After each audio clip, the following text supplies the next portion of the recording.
The Story Vault presents The Wagon Train, Episode 5, Smoke on the Horizon. A low orange light rolled across the open plains, painting ash and blood in softer hues.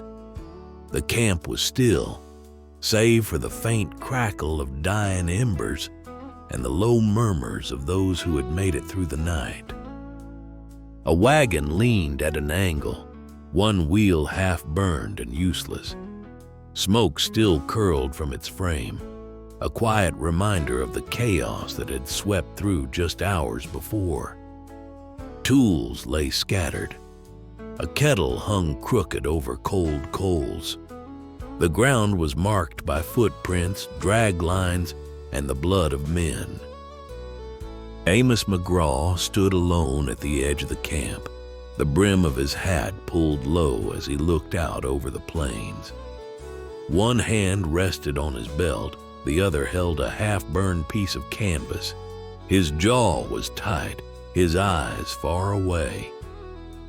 Behind him, the others moved like ghosts. Eleanor Harper emerged from the wagon where the wounded stranger lay. Her hands were stained with blood and herbs, her brow slick with sweat. She paused, took in the damage, and then knelt beside a young boy whose arm was scratched and raw. She cleaned the wound in silence. Rose Carter walked past him, her steps slow but sure. She carried a bucket of water, ignoring the small cut on her cheek. People looked at her differently now. Her father, Jim, watched her from where he sat. He still held his rifle, though now it rested on his lap. When she passed him, he opened his mouth to speak, but no words came. She didn't look at him. Jesse Blackwell sat on a wagon wheel, rolling a playing card between his fingers. It was a red jack. No one saw him slip it back into his coat.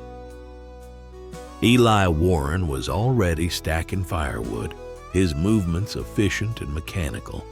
Rose joined him. They worked in silence, passing each other logs. At one point, their hands brushed. Julia Harper hummed a quiet lullaby as she mended a torn shawl. Her child sat nearby, tracing circles in the dirt with a stick. The fire beside them was almost out. The wind picked up.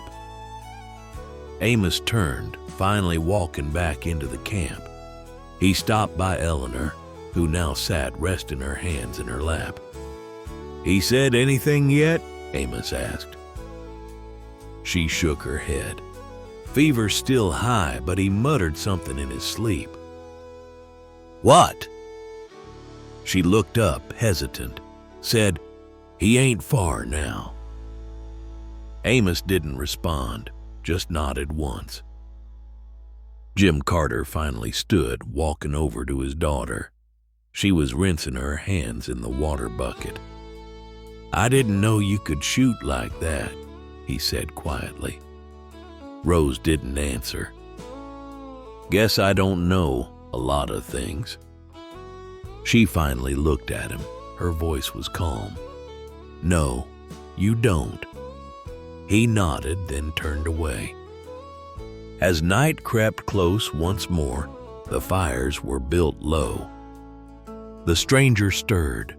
A faint rasp came from his throat. Eleanor rushed to his side, cradling his head as he opened his eyes for the first time. His voice was barely a whisper. "Red Jack, he'll keep coming." Then he was gone. Silence fell again. Moments later, one of the scouts returned. He rode in fast, his horse slick with sweat. "Amos!" The wagon master looked up. "There's a trail ahead. Wagon burned, people gone. Looks recent." Amos stood still a moment. Then he looked west. Far off on the edge of the horizon, A thin trail of smoke curled into the sky. He lowered his hat. We ride at first light.